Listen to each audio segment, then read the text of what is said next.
Let me share Mangala Charan, then we can continue with that. Right. No, stop the video, Suraj. Video no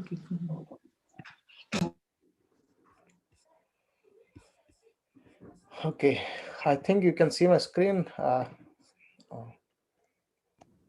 Yes, Prabhu. Yes, Prabhuji. Thank you. So let's chant the prayers. Om Namo Bhagavate Vasudevaya. Om Namo Bhagavate Vasudevaya. Om Namo Bhagavate Vasudevaya. Narayanam Namaskritya Naram Chaiva Narottamam Devim Saraswatim Vyasam Tato Jayamudire.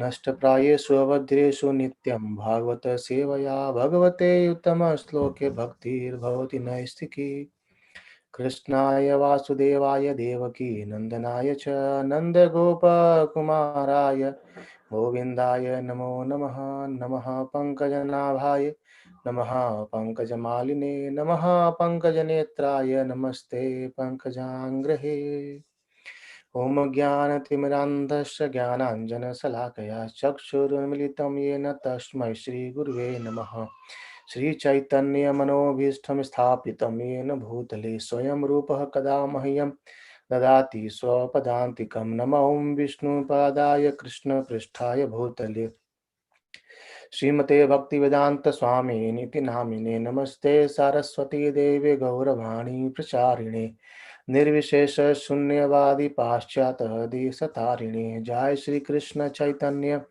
प्रभु नित्यानंद श्री अद्वैत गदाधर श्रीवासादि गौर भक्त वृंद हरे Krishna Krishna Krishna Hare Hare Hare Ram Ram Ram Hare Hare.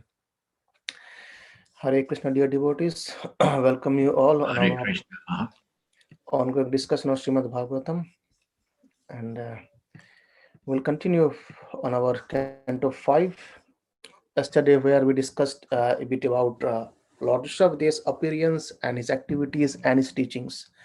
And very important teachings he gave us, that mind should never be loosened, or it should always be in a control. And then he glorified the Vaishnavas, the Brahmanas, and then he says that charity, austerity, and penances should be performed all the time. And that's a learning for everyone, for us. And then we see how he instructed his 100 sons that you should follow a Mahabhagavat or great Vaishnava like Bharat Maharaj. And then we heard that he left the kingdom by enthroning Bharat Maharaj as the king over there. And then Bharat Maharaj, we'll see today how Bharat Maharaj started ruling the kingdom. So now Bharat Maharaj is actually ruling the kingdom, and we'll see 3 phases of Bharat Maharaj, and which actually teaches us a lot of things. And which, so first Bharat Maharaj is King Bharat, and after that, when he passed his activities and then when he wanted to leave his body, he get another body of a deer, and after giving up the body of a deer, he comes again to a family of Brahmana, and then he is known as Jada Bharat. And then he had a discussion with a king Rahugana, and he provides his valuable instructions to the king, and also it actually very many instructions to every one of us, to the whole society, to the whole of us.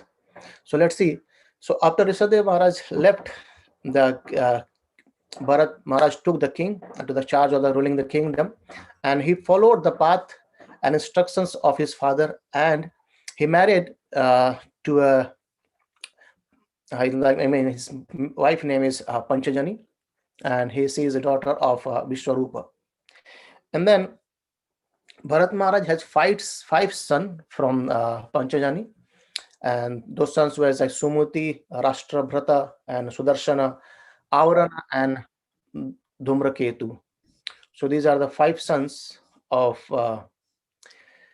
Bharat Maharaj, and he ruled the earth, keeping the citizen engaged in devotional service. He actually did so many sacrifices, and he did sacrifices for so many devatas, to the demigods, and keeping in mind that everything offering is actually making it to Lord Vishnu.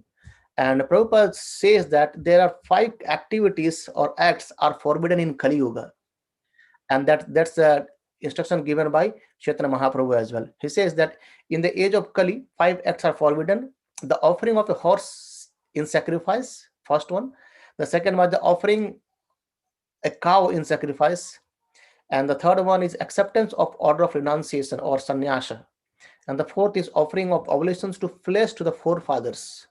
And we see the, people used to offer flesh to the forefathers as well. And then the fifth one is the immense begetting children from his brother's wife. So the other 5 things has been forbidden as teachings by Chaitanya Mahaprabhu, and Prabhupada writes in the purport as well. However, in absence of these sacrifices, what shall be done in this Kali Yuga?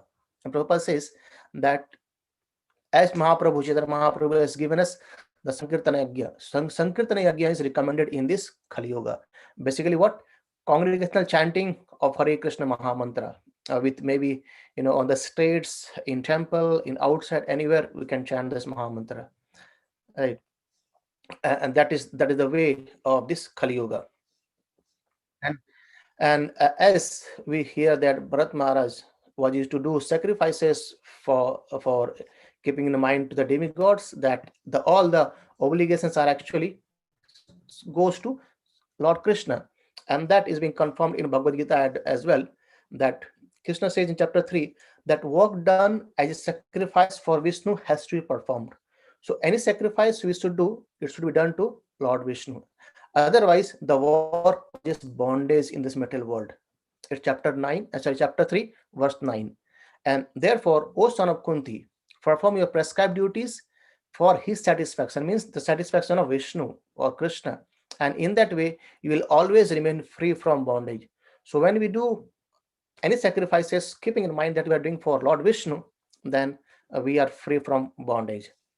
And then again, in chapter 17, Krishna says that we discussed yesterday as well, that sacrifices, austerity, and charities are performed without faith in Supreme Personality of Godhead are non-permanent. Because in chapter 17, Krishna explains about the 3 modes, the characteristics of 3 modes. And there it says that sacrifices and austerity and charity should be performed in, for Supreme Personality of Godhead. Otherwise, they are useless in this life as well as in the next life as well. So these are non-permanent. Asad is being said.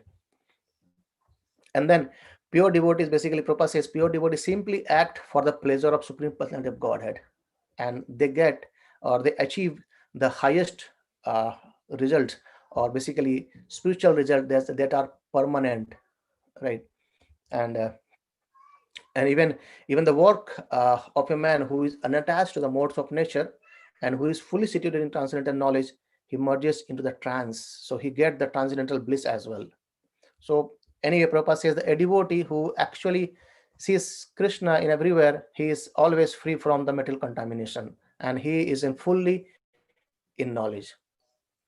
So by that, so many sacrifices being done by Bharat Maharaj, and he ruled for 10 millions of years, and then he retired from his family life. So after, when he was to retire, he divided the wealth among his 5 sons, and he went to Hardwar. Hardwar is a place, it's currently in Nepal and near Gandaki river, and where we find Saligram Silas. So we see the black stones being served as Saligram Silas, and we serve it as Lord Krishna himself. So that we find in there. And Krishna manifests himself in that Silas.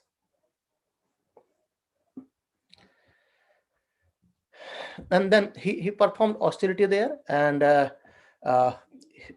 when you see the Krishna appear in the form of stone, that is Saligram Silas, and Krishna appears in the form of wood as Lord Jagannath. Krishna appears in the form of metals as Laddu Gopal. Krishna appears in the form of maybe you can say the marbles as a Radha Shyamasundar. So we have Goranithai, Koranita Mahapurushasi. So Krishna appears in this Archa Vigraha just for the pleasure of the devotees, so that we can see him directly and we can serve them, worship them, and get pleasure of that. Right. And then after that, Bharat Maharaj, he chanted mantras from Rig Veda, and also he chanted the mantras of Gayatri, Om Bhur Bhuva Shva, that one. And he used to offer flower, tulsi water, and tulsi leaf and water, and he was engaged in devotional service fully, and he was actually fully satisfied. So he ruled the kingdom for a long time, 10 million years, and then he left for retire of the family life. And the process what he got, he engaged in doing devotional service is offering flower that you can easily get in the forest over there, and the tulsi leaf and the water. That's the way he performed uh, his devotional service. So very very minimal. We discussed earlier as well, like patram pushpam phalam toyam. With just devotion, when we give to Lord Krishna, he is always pleased. And by offering all these things, suddenly an incident happened there. What happened? So Sukadeva Goswami continues here. He says, once Bharata Maharaj was sitting after all his finishing his morning duties on the bank of the river. A doe or a female deer, and she was actually pregnant, and being very thirsty, she came there to drink water. There's a turning point happened in lives of Bharat Maharaj. And while the doe was actually drinking with great satisfaction, a lion roar. He could hear the very loud sound of roaring sound of a lion, and with a frightful, because that roaring sound is frightful for every living entity. And by hearing that, the doe, as she was pregnant, and she got miscarriage, and the mother, she died, but the baby was alive. And Bharat Maharaj happened to see the baby on the nearby the ocean, and he could somehow save the baby, and he brought back to the ashram. So he was just near the bank of river, and he was doing all the duties in the morning, and he was actually about to do his sadhana, but somehow or other this incident happened in front of him, and he could see that the small baby deer being alone, and she was miscarried, and no mother and of her, and no one was to take care of her, and he became very compassionate towards that. That's again the nature of Vaishnavas, to be compassionate for everyone. And gradually, Bharat Maharaj brought it back to his ashram, and then gradually he became so affectionate, and he started thinking all the time about the deer. He said, no, he began to raise it and maintain it by giving grass and all the whatever the things the baby deer was needed. And he was always very careful to protect it from the attacks of tigers and other animals in the forest. And he used to, he started playing like his own son, and he sometimes kissed out of love. And then he used to make all the time more comfortable with the deer. And gradually he forgot the rules and regulations for the advancement in spiritual life. So he became so attached to the deer that he forgot everything. And going forward, gradually he forgot to worship Supreme Lord as well. Just he at the time he was in conscious of the deer. Okay, if my deer is no now, is she hungry, and is she safe? So is any animals attacking from to her, kind of thinking he went in his mind all the time. And Prabhupada writes here in the purport that from this we can understand that how we have to be very cautious in executing our spiritual duties by observing the rules and regulations and regularly chanting the Hare Krishna Mahamantra. So the important, we understood from Rishi of this teaching, that the mind should not be neglected, and a small tinge of neglection by Bharat Maharaj, he actually completely immersed in love of the deer, and he forgot his spiritual path. And Prabhupada that's why says we have to be very, very cautious in executing our spiritual duties. And if we neglect doing this, we will eventually fall down. Though we'll see in our next sessions or next maybe chapters that Bharat Maharaj never fell down. It's again a pastimes of Krishna to make us aware, give such a teaching about this. And point here is that if we deviate from the process, we may fall down. And even though we may be very, very, very, very highly advanced, but still we have to be very cautious about executing the rules and regulations. And that again is being said in chapter 18. Acts of sacrifice, charity, and penance are not to be given up, but should be performed. Indeed, the sacrifice, charity, and penance purifies our own heart, and even is purified to the great soul as well. So that is why charity, sacrifices, and penance must be done for everyone and at every point of time as well. And then King Bharat Maharaj actually he began thinking about that baby all the time, a baby deer. He says, "This helpless young deer, by the force of time, or maybe through agent of Supreme Personality of Godhead, has now lost its relatives, friends, and has taken shelter of me." And he started thinking that I am the only one to take care of him, and it does not know how. It doesn't know anyone else but me. And as I have become his father, his mother, his brother, and relative, and this deer is thinking in this way, and it is full faith in me. So the deer is also thinking, Bharat Maharaj is thinking that deer is thinking that I am his father, I am his mother, I am his brother, relatives, and everyone. So she is having full faith in me. And also, it does not know anyone but me. So I'm everything for him. But Prabhupada says that, definitely in a similar way, we should take care of our family and relatives, everything, even our family as doing everything. But we should understand that at the back of thing, Krishna is the one who is actually taking care of everyone. He has made us a means or intermediate to take care of all others, our family members, but still we have to be kind of assurance that no, at the back, Krishna is looking after it. And Krishna is providing all these things for to me to facilitate my family. That's the should be the thought of everyone. And then Bharat Maharaj started thinking that I should actually certainly raise this small deer. I should protect it and I should gratify it and I should play with it. And he was so much entangled with the deer. And he says, even when he was going to sleep, he used to take care of her. And in this way, somehow or other, his spiritual life got disturbed. And in fact, he forgot everything as well. And there is a nice analogy. It says the uh, thoughts of Bharat Maharaj became towards deer as deer is helpless, deer is forced by the time, deer is alone, and has taken my shelter, and deer has totally dependent on me and has full faith in me. And he was thinking our own self that no, I should be non-envious and I should be selfless and I should raise the deer, I should protect the deer, I should feed the deer, I should play with it, or and how can I neglect it? The important thing is that no, it's a huge forest and no one is here, and she anyway has lost her mother, so I need to take care of her without any second thought. And though it is again, his spiritual life got a bit disturbed. And by that, uh, Prabhupada says when a person is advanced in spiritual consciousness or Krishna consciousness, he naturally becomes very sympathetic towards the all living entities who are suffering in this material world, isn't it? So that is how it happened. But Prabhupada also says that we should be cautious to elevate people towards higher thing, not degrade ourselves. Right? Though Bharat Maharaj was very much sympathy towards the deer, but he made downwards towards his own spiritual life.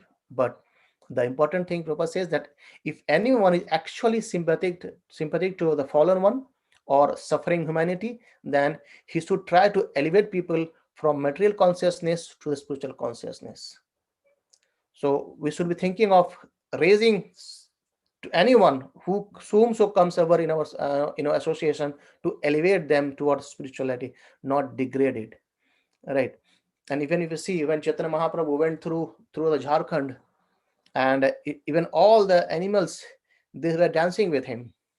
So the deer, elephant, and a snake, everyone started dancing with the Mahamantra over there. That's Chaitanya Mahaprabhu's pastime. So Prabhupada then says, however, by the grace of Krishna, we may raise a person to spiritual consciousness. The condition is that if we ourselves follow the rules and regulations.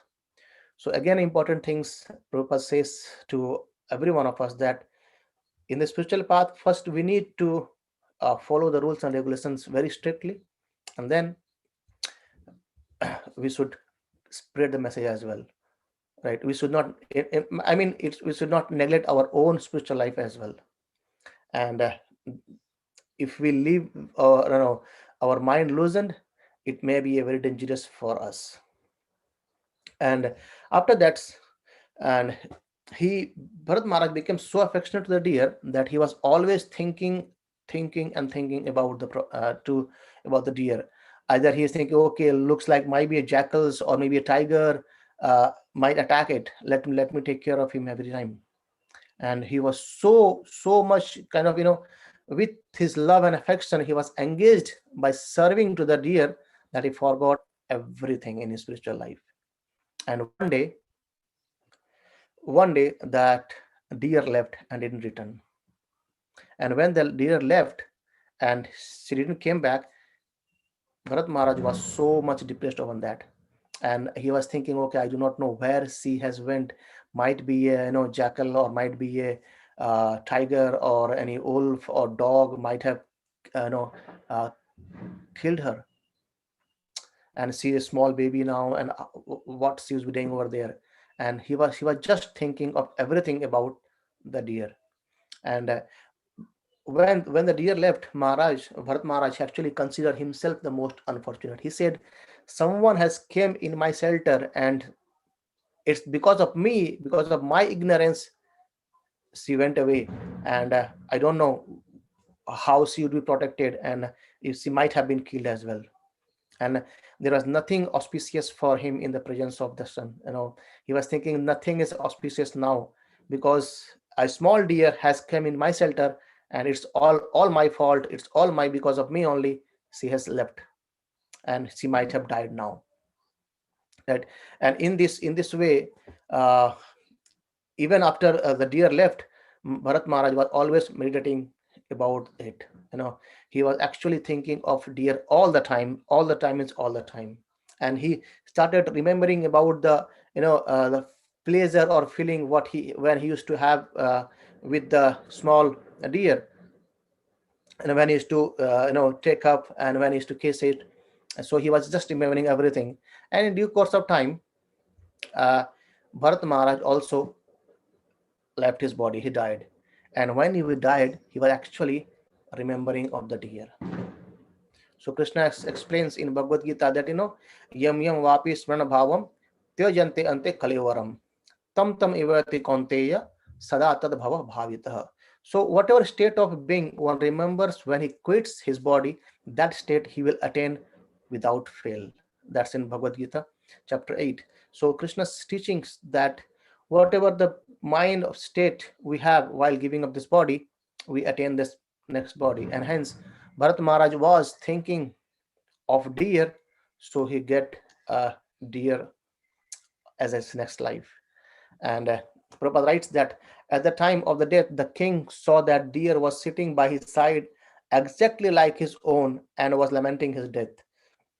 Actually, the mind of the king was absorbed in the body of the deer, and consequently, like those bereft of Krishna consciousness, he left the world, the deer, and his material body, and acquired the body of a deer.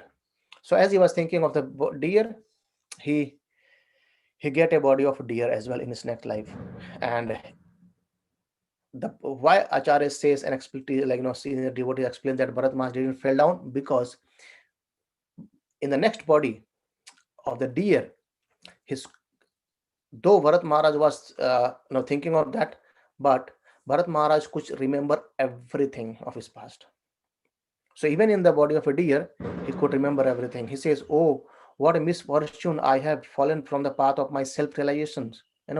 I gave up my real son, my wife, and home to advance in spiritual life, and I took shelter in a solitary holy place in the forest, and I became self-controlled and self-realized, and I engaged constantly in devotional service, hearing, thinking, chanting, worshipping, remembering Supreme Lord Vasudeva, and I was successful in my attempt, so much so that my mind was always absorbed in devotional service. However, due to my personal foolishness, and my mind again became attached, this time to a deer.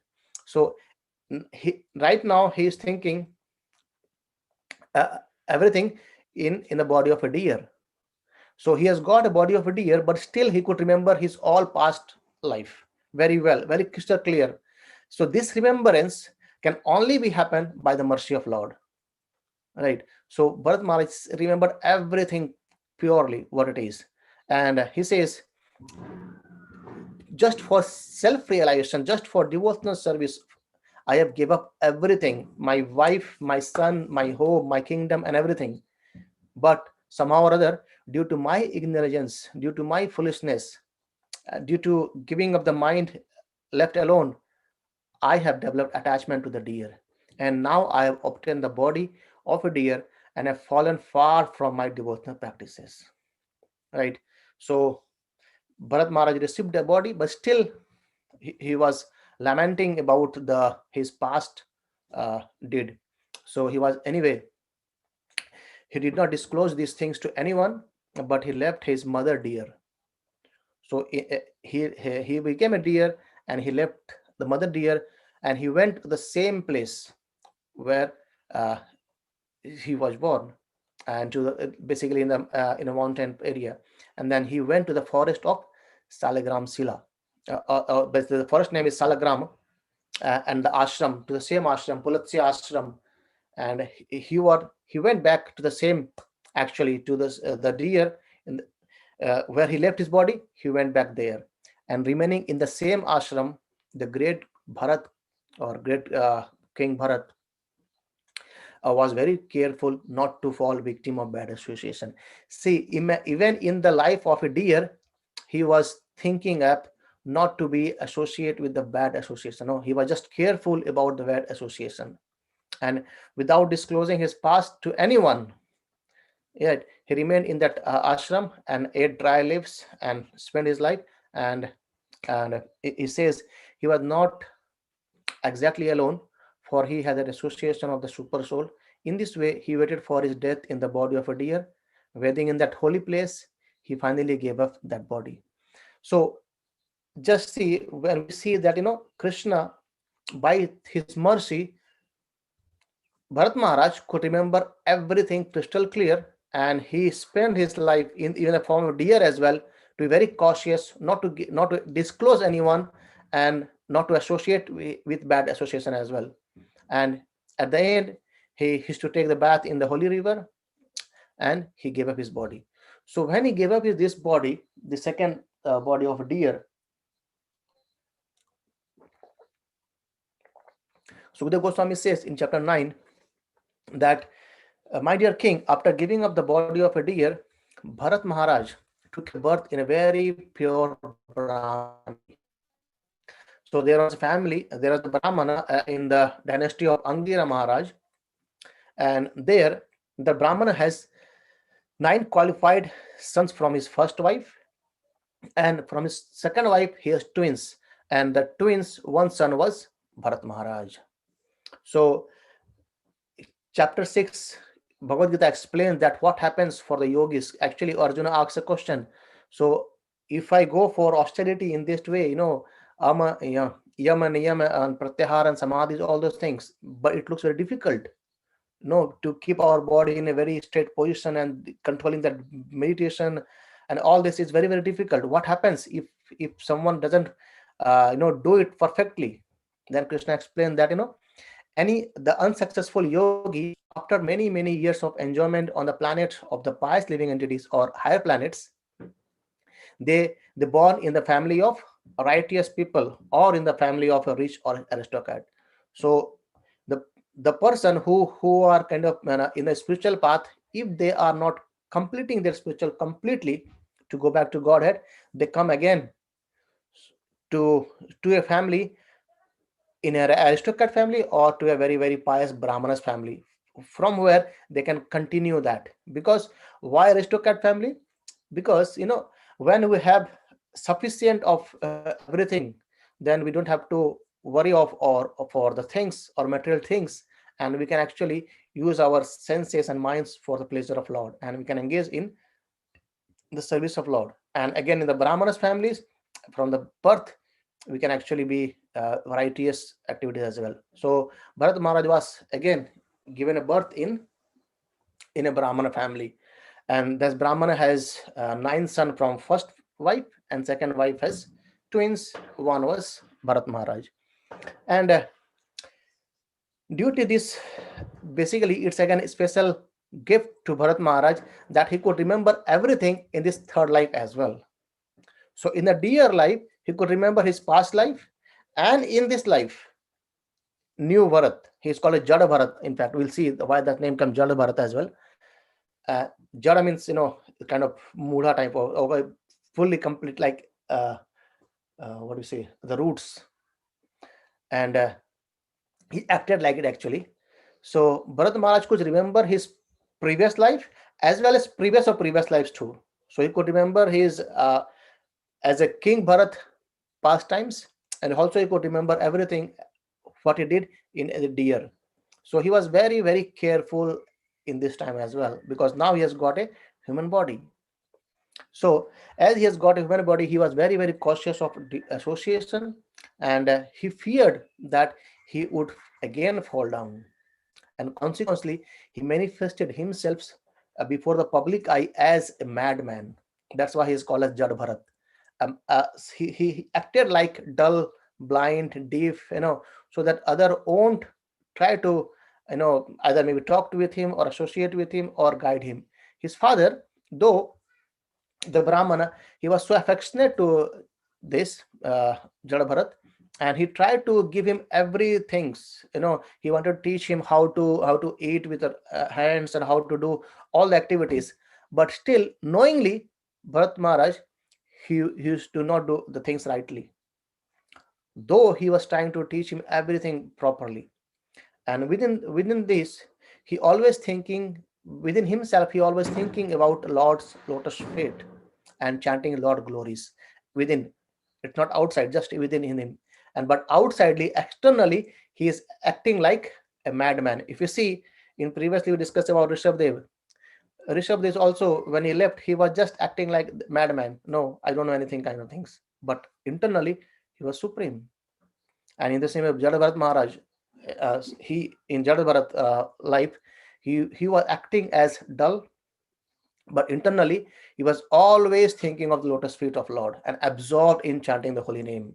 And then that also says in Bhagavad Gita 13th chapter that the living entities in this material nature thus follow the ways of life, enjoying the three modes of nature, and this is due to his association with that material nature, and thus he meets with good and evil among various species.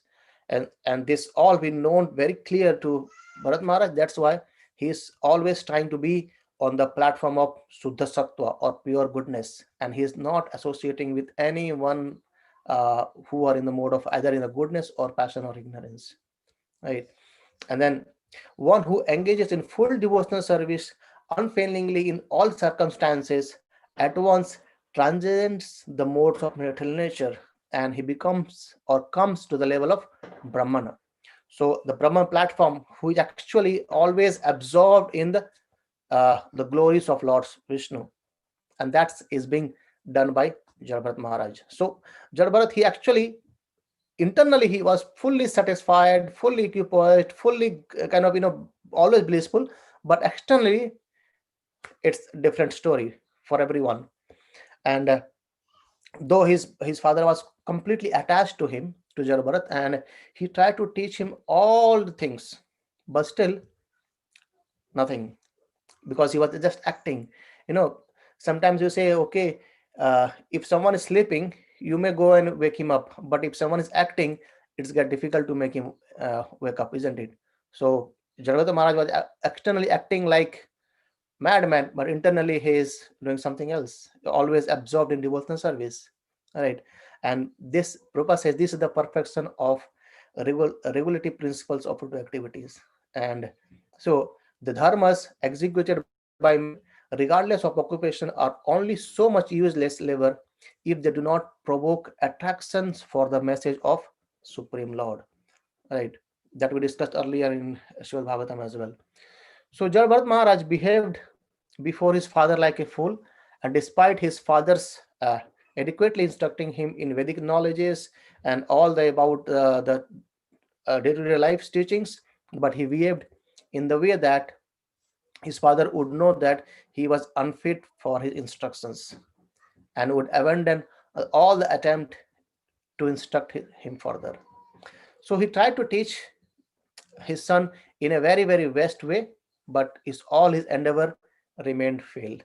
And in his heart, there is says that in his heart he hoped that his son would be a learned scholar, but all of his attempts were unsuccessful. So he was trying to make his son as a very good scholar, but externally he could not reveal it, and he was he could not make him success as well.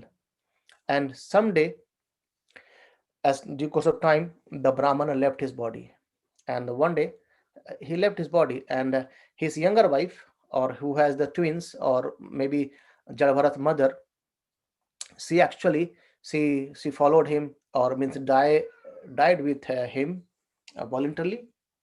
And however, before leaving, she requested her elder wife of the Brahmanas to take care of Jalabharat, and but everyone neglected him, because Prabhupada says that degraded men are actually no better than animals, and the only difference is that the animals have 4 legs and such men have only 2. So these 2-legged animalistic men used to call Jad Bharat mad, dull, deaf, and dumb, and they mistreated him. And Jad Bharat Maharaj, so he actually behaved for them like the madman. So he didn't protect as well. Neither he kind of he revealed that no, I'm not mad, I'm not deaf, I'm not dull. He was always occupied within himself, and whatever they say, he was just always happy. He didn't protect anyone. So that says, if others wanted him to do something, he acted according to their desires, and whatever food he would acquire for by begging or by wages, and whatever came by its own accord, be it a small quantity, palatable, stale, or tasteless, he would accept it and eat it. And he never ate anything for his own sense gratification, keeping in mind very well that what had happened in his past. And because he was already liberated from the bodily conceptions, so which induces one to accept palatable or unpalatable food. So he was always occupied, whatever he get, and always satisfied with whatever the quantity he get. And internally he was fully transcendentally in devotional service of Lord, and that's why he was unaffected by the dualities arising from the bodily concepts. So understanding that he was born in a Brahmana family, people would call him a Brahmana Bandhu, or other names. Being thus insulted and neglected by the mentalist people, he wandered here and there. So as he was neglected because of his external activities, so he was just roaming here and there without any care of anyone else. And that is why he was being ill-treated by everyone, as well as his step brothers as well. So he has 9 brothers. They all also didn't treated Jalabharat very well, and still the quality within him was that he had no grudges towards them. Right. So just imagine in this world, if someone, even for a few seconds, if say someone says us a bad words or upsets us, we had so much grudges within us. Okay, we will see this guy later on. But here he was being ill-treated by everyone in the society, but still Jalabharat was completely occupied, and he has no grudges even towards his brothers, right? And that is the platform of Paramhansa. Prabhupada says that is how the Paramahansa are situated. Sama dukkha sukham dhiram.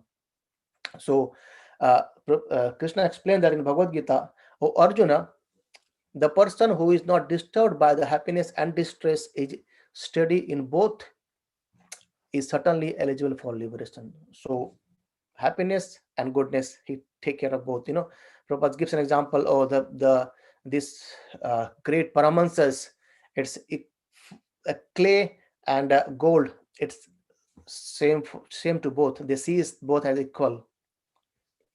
And Prabhupada writes in purport that in this material world, conception of good and bad are all mental speculations. Therefore, saying this is good or this is bad is all a mistake. Because we may say, okay, this is good in my concept, but some other may say, okay, this is bad in my thoughts, in my in my theory. So that's all as mental speculations. And at this time, being desirous of obtaining a son, a leader of Dacoit who came from a Sudra family wanted to worship the goddesses Bhadrakali by offering her in a sacrifice of a dull man who is considered to be no better than animal. So that there's a king and there's a group of people, they wanted to do a sacrifice towards Mother Kali, goddesses Kali, and they wanted to offer a person. And they have caught one person, but somehow that person had escaped them. Anyway, he had escaped, and then the leader, he got very angry and he asked that, okay, just go and find anyone and bring it back.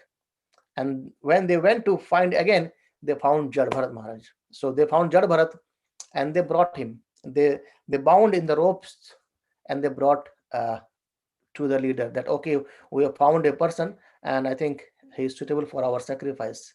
So we'll continue from here tomorrow, that how the sacrifice goes, and we'll see that what Mother Kali she said to the leaders and to other people, and we'll see the act over there from tomorrow. And I think we are on the middle of chapter 9. Yes. Any questions or any thoughts, please let me know. Prabhuji, just Hare Krishna. Just Hare one thought about Jad Bharat Maharaj.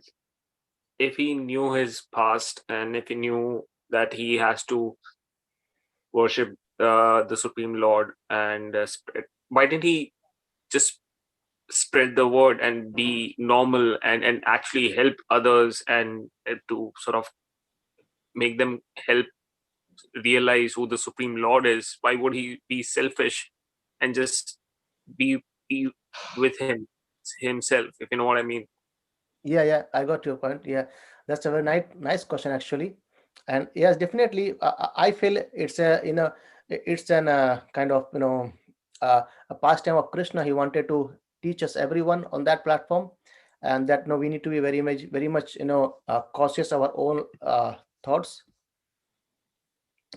So that might be the thought.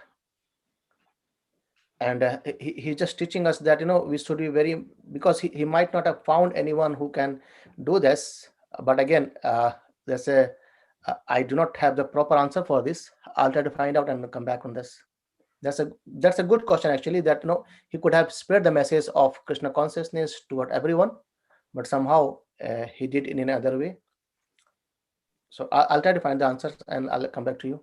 Sure. Thank you, Prabhuji. As far as I know, it's all because of the plan of Krishna's. So he wanted to teach all common people about being very much taking care of own things as well.